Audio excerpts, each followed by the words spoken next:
এই বছর রাখি পূর্ণিমার তিথি দুদিন পড়েছে। কোন দিন পালিত হবে রাখি পূর্ণিমা, কতক্ষণই বা থাকছে তিথি, জেনে নিন।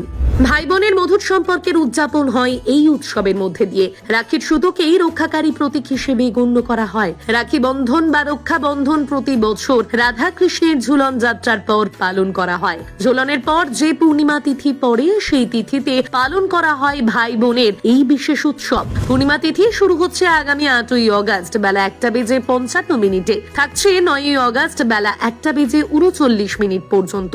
এই বছর রাখি পূর্ণিমা 9ই অগস্ট রবিবার পালিত হবে, তবে রবিবার বেলা 1:39 পর্যন্ত তিথি থাকছে। এই সময়ের মধ্যেই রাখি পরান ভাই বা বোনকে, সম্পর্ক অটুট থাকবে। রাখি পূর্ণিমার দিন রাখি পরানোর সাথে সাথে মিষ্টি মুখও চলে।